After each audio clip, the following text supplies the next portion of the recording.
বসন্তে বর্ষণ কলকাতা ও সংলগ্ন এলাকায় কলকাতায় বজ্রবিদ্যুৎ সহ বৃষ্টির সঙ্গে ঝোড়ো হাওয়ার দাপট। দক্ষিণবঙ্গের একাধিক জায়গায় শিলাবৃষ্টি।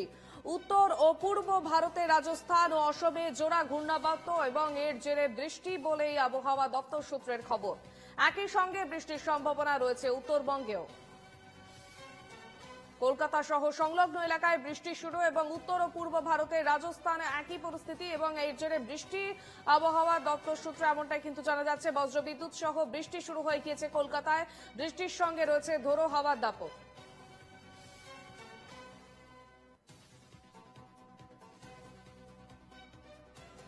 আমাদের সঙ্গে টেলিফোন লাইনে রয়েছেন প্রতিনিধি ইন্দ্রনীল ঘোষ। ইন্দ্রনীল, ফাগুন মাসের শুরুতেই বৃষ্টিতে ভিজছে শহর কলকাতা। একদমই দেখো, এই বৃষ্টিপাত কিন্তু রবিবার পর্যন্ত বিক্ষিপ্তভাবে চলবে এবং বৃষ্টির সঙ্গে কোথাও কোথাও শিলাবৃষ্টি এবং বজ্রপাতের আশঙ্কাও রয়েছে, এমনটাই কিন্তু আলিপুর আবহাওয়া দপ্তরের তরফ থেকে জানানো হয়েছে। এবং আজ বৃহস্পতিবার ও শনিবার বজ্রবিদ্যুৎ সহ বৃষ্টির সম্ভাবনা থাকবে, এমনটাই কিন্তু হাওয়া অফিস সূত্রে জানা গিয়েছে। শুধু তাই নয়, একটানা বৃষ্টি এবং তুষারপাতের সম্ভাবনা দার্জিলিং এ। বৃষ্টিপাত চলবে দার্জিলিং ও কালিম্পং এর পার্বত্য এলাকা এবং উত্তরবঙ্গের সব জেলাতেই বৃষ্টির সম্ভাবনা বেশি থাকবে শনিবার এবং রবিবার। যেটা আলিপুর আবহাওয়া দপ্তরের তরফ থেকে জানানো হয়েছে যে জোড়া ঘূর্ণাবর্ত রয়েছে রাজস্থান এবং আসামে, এবং গাঙ্গেয় পশ্চিমবঙ্গ থেকে তেলেঙ্গানা পর্যন্ত একটি অক্ষরেখা রয়েছে। এর জেরেই কিন্তু এই যে বৃষ্টিপাত, সেই বৃষ্টিপাত কিন্তু হচ্ছে। এবং আজ শিলাবৃষ্টির সম্ভাবনা রয়েছে এবং বজ্র বিদ্যুৎ সহ দক্ষিণবঙ্গের বৃষ্টির সম্ভাবনা। 40 থেকে 50 কিলোমিটার বেগে দমকা ঝোড়ো হাওয়া সঙ্গে ঝোড়ো হাওয়া বইবে পুরুলিয়া, বাঁকুড়া, পশ্চিম মেদিনীপুর, পূর্ব ও পশ্চিম বর্ধমান এবং হুগলি সহ বেশ কয়েকটি জেলাতে, এমনটাই কিন্তু হাওয়া অফিস সূত্রে জানানো হয়েছে। এবং 30 থেকে 40 কিলোমিটার বেগে দমকা ঝোড়ো হাওয়া বইবে কলকাতা, পূর্ব মেদিনীপুর এবং দক্ষিণ 24 পরগনা জেলার বেশ কিছু অংশে। এবং শনিবারও বজ্রবিদ্যুৎ সহ শিলাবৃষ্টির সঙ্গে 40 থেকে 50 কিলোমিটার বেগে ঝোড়ো হাওয়া বইবে, এমনটাই হাওয়া অফিসের তরফ থেকে জানানো হয়েছে। এবং উত্তরবঙ্গের ক্ষেত্রেও কিন্তু একই রকম ভাবে বৃষ্টির সম্ভাবনা থাকছে দার্জিলিং এবং পার্বত্য অঞ্চলে সর্বোচ্চই, এমনটাই কিন্তু হাওয়া অফিসের তরফ থেকে জানানো হয়েছে। ধন্যবাদ ইন্দ্রনীল। বসন্তে বর্ষণ এবার কলকাতা ও সংলগ্ন এলাকায়। কলকাতা সহ বজ্রবিদ্যুৎ সহ বেশ কয়েকটি জেলায় বৃষ্টি এবং ঝোড়ো হাওয়ার দাপট চলছে। দক্ষিণবঙ্গের একাধিক জায়গায় শিলাবৃষ্টি। উত্তর ও পূর্ব ভারতের রাজস্থান ও অসমে জোড়া ঘূর্ণাবর্ত এবং এর জেরেই বৃষ্টি বলে আবহাওয়া দপ্তর সূত্রের খবর। একই সঙ্গে বৃষ্টির সম্ভাবনা রয়েছে উত্তরবঙ্গেও।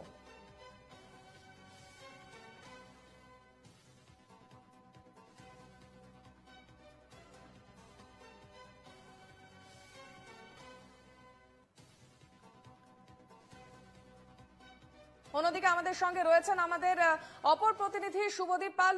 শুভদীপ, একাধিক জায়গায় বৃষ্টি শুরু হয়ে গিয়েছে, জেলার একাধিক জায়গায় বৃষ্টি, কলকাতায় বৃষ্টি হচ্ছে, ভারী বর্ষণ একেবারে বলা যেতে পারে। তুমি যেখানে রয়েছো সেখানে কি পরিস্থিতি? দেখো, এই মুহূর্তে আমরা আছি দাঁড়িয়ে বীরভূমের সিউড়ি এলাকায়, এবং তোমাকে যেটা বলে রাখি যে সিউড়ি শহরের চিত্র বা বীরভূমের জেলার চিত্রটা একটু ভিন্ন, কারণ গতকাল রাত থেকে কিন্তু সিউড়ি তথা বীরভূম জেলার বিভিন্ন প্রান্তে আকাশ মেঘলা হয়। সকাল গড়াতেই কিন্তু আকাশ মেঘে ঢাকা পড়ে যায়।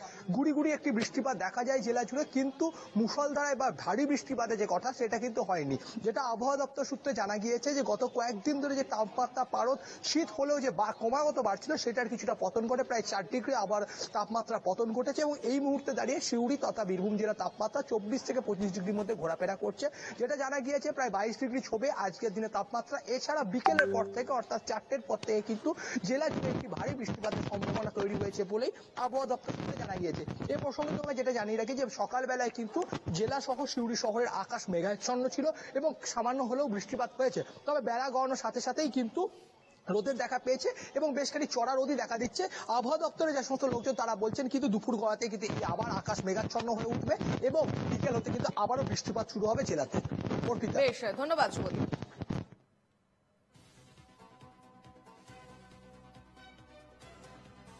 সকাল থেকে দক্ষিণবঙ্গ জেলা সুরে এবার কলকাতাতেও একই পরিস্থিতি, বৃষ্টি হচ্ছে একাধিক জায়গায়, শিলাবৃষ্টির ছবি আপনারা দেখতে পাচ্ছেন এবং বসন্তের শুরুতেই আবহাওয়ার বদল।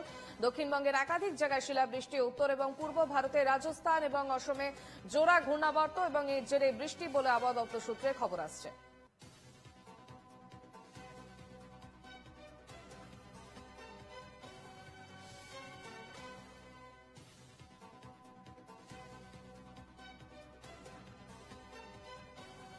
আমাদের সঙ্গে সরাসরি রয়েছেন আমাদের প্রতিনিধি দেবপ্রিয় সরকার। দেবপ্রিয়, জেলার একাধিক জায়গায় বৃষ্টি, ব্যারাকপুরের কি ছবি? দেখো, সকাল থেকে কিন্তু এক কালো মেঘে ছেয়ে গেছিল, দিনের বেলাতেও কিন্তু একেবারে রাতের মতো অন্ধকার সৃষ্টি হয়েছিল। তারপরে শুরু হয় ঝোড়ো হাওয়া, এবং ঝোড়ো হওয়ার পরে কিন্তু ব্যাপক পরিমাণে বৃষ্টিপাত চলছে, এখনো পর্যন্ত সেই বৃষ্টিপাত চলছে, এবং সেই সঙ্গে বজ্র বিদ্যুৎ সহ এই বৃষ্টিপাত চলছে বলাই যায়। এবং যেখানে আবহাওয়া দপ্তরের পূর্বাভাস অনুযায়ী যে বৃষ্টির সম্ভাবনা তৈরি হয়েছিল, সেই বৃষ্টি কিন্তু ইতিমধ্যেই ব্যারাকপুর শিল্পাঞ্চল জুড়ে কিন্তু চলছে। এবং যে কারণে যেটা আবহাওয়া দপ্তর সূত্রে জানা যাচ্ছে যে যেখানে ঘূর্ণাবর্ত, বিপরীত একটি ঘূর্ণাবর্ত তৈরি হয়েছে গাঙ্গেয় পশ্চিমবঙ্গ সহ বঙ্গোপসাগরে, সেই ঘূর্ণাবর্তের জেরে কিন্তু এই বৃষ্টিপাত কিন্তু ইতিমধ্যেই শুরু হয়েছে। এবং এই বৃষ্টিপাত কিন্তু এই যে বিপরীত ঘূর্ণাবর্তের কারণে আগামী রবিবার পর্যন্ত কিন্তু এই বৃষ্টিপাত চলবে, এমনটা কিন্তু আবহাওয়া দপ্তর সূত্রে জানা যাচ্ছে। এবং এই বৃষ্টিপাতের ফলে যেখানে প্রায় শীত উধাও হয়ে গিয়েছে এবং বসন্তের শুরু চলছে, এখানে যে সর্বোচ্চ তাপমাত্রা কিন্তু অনেকটাই বেড়ে গিয়েছিল, প্রায় 25 থেকে 26 তাপমাত্রা কিন্তু ঊর্ধ্বমুখী হয়ে গেছিল। নিম্ন যে সব থেকে নিম্ন যে তাপমাত্রা, সেই তাপমাত্রাও কিন্তু অনেকটা কিন্তু ঊর্ধ্বমুখী হতে শুরু করেছে। সেই জায়গায় দাঁড়িয়ে কিন্তু শীত একেবারে উধাও হয়ে গেছে, কিন্তু এই বৃষ্টির ফলে সেই তাপমাত্রার যে পারদ, নিম্নমুখী যে পারদটা অনেকটা কিন্তু নিচে নামতে পারে, এমনটা কিন্তু মনে করা হচ্ছে। এবং এই বৃষ্টিপাত আগামী রবিবার পর্যন্ত চলবে, সেই কারণে কিন্তু ব্যারাকপুর শিল্পাঞ্চল যে জনজীবন, সেই জনজীবন কিন্তু অনেকটাই বিপর্যস্ত হয়ে পড়েছে। বেশ, ধন্যবাদ দেবপ্রিয়।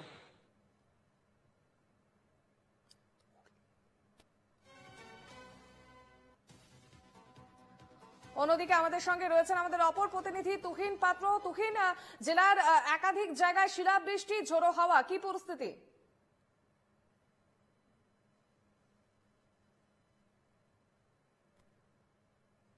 আকাশ মেঘলা ছিল, মেঘাচ্ছন্ন সকাল থেকেই একদম আরামবাগের আকাশ বলা যায় যে মেঘে ঢাকা এবং কুয়াশা তার মধ্যে ছিল। কিন্তু বেলা 10টা বাজার সাথে সাথে কিন্তু মেঘ এতটা পরিমাণে হয়, তার সাথে ঝোড়ো হাওয়া এবং বৃষ্টি শুরু হয়। এখনো কিন্তু সেই বৃষ্টি থামেনি, এখনো ভারী বৃষ্টি শুরু হয়ে ভারী বৃষ্টি হয়েছে প্রায় 10:30 থেকে 11টা পর্যন্ত। তারপর কিন্তু হালকা হয়ে গেল, এখনো পর্যন্ত বৃষ্টির একটা রেস রয়েছে। কিন্তু তাপমাত্রা বলা যায় যে আজকে পারদ কিছুটা কমলেও কিন্তু প্রায় 23 থেকে 25 ডিগ্রির কাছাকাছি কিন্তু ঘোরাঘুরি করছে, এরকমই তাপমাত্রা। তবে সূর্যের দেখা একবার মিলেছিল, কিন্তু এখন একদম সম্পূর্ণ মেঘে ঢাকা রয়েছে এবং বৃষ্টি ঝিরঝির করে বৃষ্টি পড়ছে। অর্পিতা। বেশ, ধন্যবাদ তুহিন। বসন্তের শুরুতেই আবহাওয়া বদল, সকাল থেকে দক্ষিণবঙ্গের বিভিন্ন জেলায় ঝড় বৃষ্টি, বজ্রবিদ্যুৎ সহ মুষলধারায় বৃষ্টি, বিভিন্ন জায়গায় শিলাবৃষ্টিও হয় কোনো কোনো জায়গায়, যা আগামী কয়েকদিন চলতে পারে, এমনটাই জানিয়েছে আলিপুর আবহাওয়া দপ্তর। এই বৃষ্টির ফলে ঠান্ডা যেমন কিছুটা বাড়তে পারে, এর প্রভাব কৃষিতেও পড়তে পারে। আলিপুর আবহাওয়া দপ্তর থেকে এদিন সকালে সতর্কবার্তা জারি করে বলা হয়, বজ্রবিদ্যুতের সঙ্গে ঘন্টায় 40 থেকে 50 কিলোমিটার বেগে ঝোড়ো হাওয়া বইয়ে যেতে পারে। সকালের বৃষ্টিতে যেসব জেলায় মূলত প্রভাব পড়ে সেগুলি হল পূর্ব মেদিনীপুর, হাওড়া, কলকাতা, নদিয়া, উত্তর 24 পরগনা, দক্ষিণ 24 পরগনা এবং পশ্চিম মেদিনীপুর।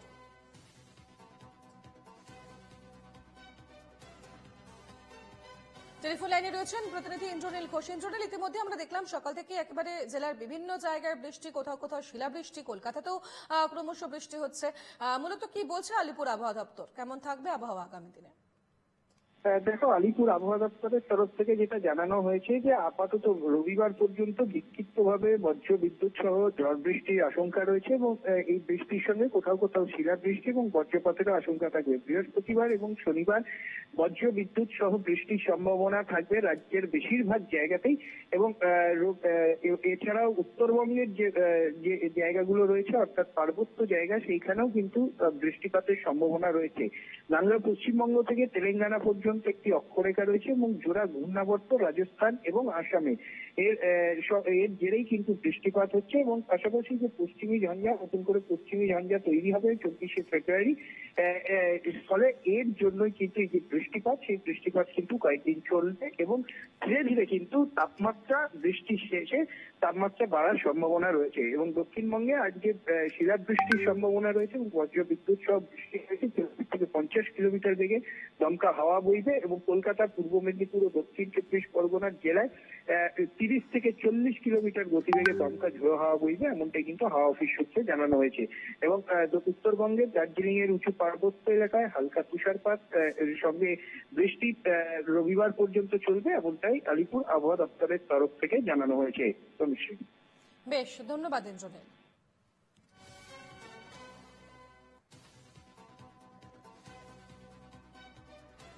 ইতিমধ্যে জেলার বিভিন্ন জায়গায় বজ্রবিদ্যুৎ সহ বৃষ্টি, যে ছবি আপনাদের আমরা দেখাচ্ছি, ডায়মন্ড হারবার, হাওড়া, পূর্ব বর্ধমান, আসানসোল, আরামবাগ, বিভিন্ন জায়গায় বৃষ্টি বজ্রবিদ্যুৎ সহ দেখা যাচ্ছে। সরাসরি এই মুহূর্তে চলে যাব আরামবাগ থেকে, আমাদের প্রতিনিধি তুহিন পাত্র রয়েছে। তুহিন, এই সকাল থেকে ঠিক কি পরিস্থিতি দেখতে পাচ্ছ, কি অবস্থা সেখানকার?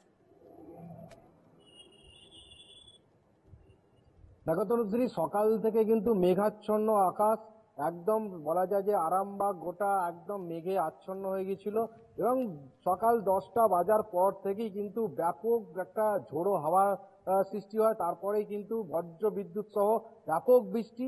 আর এই বৃষ্টির কারণে কিন্তু চাষিদের মাথায় হাত পড়ার সম্ভাবনা রয়েছে, কারণ চাষিরা একটা উদ্বেগ প্রকাশ করছে। কারণ এই যে বৃষ্টি, এখন আলু পেকে গেছে আলু, এবং সেই আলু তোলার মুখে হয়তো কেউ আজকে বা কালকেই আলু তুলবে এরকমই সিদ্ধান্ত নিয়েছিল কোনো চাষি। সেই চাষের কিন্তু ব্যাপক একটা প্রভাব পড়বে।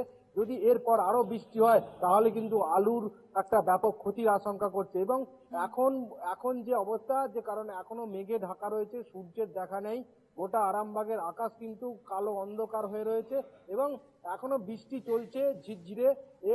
যদিও তাপমাত্রা কিছুটা কমেছে, কিন্তু একদমই কমেছে বলে সেরকমটা কিছু না, কারণ 23 থেকে 25 ডিগ্রির মাঝামাঝি ঘোরাঘুরি করছে। এবং তবে এখনো পর্যন্ত বৃষ্টি যে পরিমাণে পড়ছে, যদি এরপর বাড়ে তাহলে কিন্তু একটা চাষের স্বাভাবিকভাবে সমস্যা তৈরি করবে একেবারেই। তুহিন, তুমি সঙ্গে থাকো, তোমার কাছে আবারও আমি ফিরছি।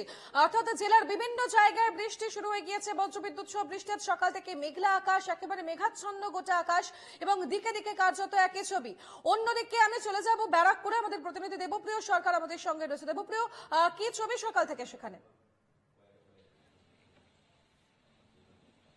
দেখো, সকাল থেকে কিন্তু ব্যারাকপুর শিল্পাঞ্চল জুড়ে কিন্তু কালো মেঘে ঢাকা ছিল, সূর্যের কিন্তু দেখা পাওয়া যায়নি। তারপরে শুরু হয় ঝোড়ো হাওয়া। সেই ঝোড়ো হাওয়ার সঙ্গে সঙ্গে কিন্তু বজ্র বিদ্যুৎ সহ কিন্তু বৃষ্টিপাত শুরু হয় গোটা ব্যারাকপুর শিল্পাঞ্চল জুড়ে। এই মুহূর্তে কিন্তু এখনো পর্যন্ত কিন্তু বৃষ্টিপাত চলছে এবং যে কারণে কিন্তু জনজীবন প্রায় বিপর্যস্ত হয়ে পড়েছে। এবং যেটা আবহাওয়ার যে একটা খামখেয়ালিপনা দেখা যাচ্ছিল, যে শীতের শেষের বেলাতে কিন্তু ঠান্ডা একেবারে উধাও হয়ে গিয়েছিল, যেখানে সর্বোচ্চ তাপমাত্রা দেখা গিয়েছিল প্রায় 25 থেকে 26 ডিগ্রি সেলসিয়াস এবং সর্বনিম্ন তাপমাত্রা 20 থেকে 22 ডিগ্রি সেলসিয়াস কিন্তু তৈরি হয়েছিল। সেই জায়গায় শীতের কিন্তু একবার দেখা পাওয়া যায়নি। কিন্তু আজকে কিন্তু হঠাৎ করে এই বছরের প্রথমের দিকে একেবারে বসন্তের শুরুতেই এই বৃষ্টিপাতের ফলে স্বাভাবিকভাবে কিন্তু শীতের বিদায় বেলাতেও কিন্তু তাপমাত্রা পারদ কিছুটা হলেও কিন্তু কমেছে এবং যেখানে একটা উষ্ণ একটা আবহাওয়া তৈরি হয়েছিল, সেই জায়গায় দাঁড়িয়ে কিন্তু বিভিন্ন বাড়িতে ফ্যান চালানো কিন্তু ইতিমধ্যে শুরু হয়ে গিয়েছিল। সেই জায়গায় দাঁড়িয়ে আজকের এই বৃষ্টিতে স্বাভাবিকভাবে তাপমাত্রা পারদ নিম্নমুখী হওয়ায় শীতের কিন্তু কিছুটা একটু আবার অনুভূতি তৈরি হয়েছে। এবং সব মিলিয়ে এই বসন্তের শুরুতে এই বৃষ্টিপাতের ফলে যেখানে কিন্তু বিভিন্ন জনজীবন বিপর্যস্ত হয়ে গেছে ঠিকই, কিন্তু তার পাশাপাশি অনেকে কিন্তু এই বছর প্রথমে বৃষ্টিতে কিন্তু অনেকে কিন্তু উপভোগ করছে এবং তার পাশাপাশি কিন্তু এই যে বলা যায় যে এই মুহূর্তে যেমন আবহাওয়া উপভোগ করছেন তারা, তবে বেশ কিছু জায়গায় সমস্যাও তৈরি হচ্ছে। ধন্যবাদ দেবপ্রিয়। অন্যদিকে আমাদের সঙ্গে সরাসরি ছিলেন তুহিন পাত্র। তুহিন, তোমাকেও ধন্যবাদ।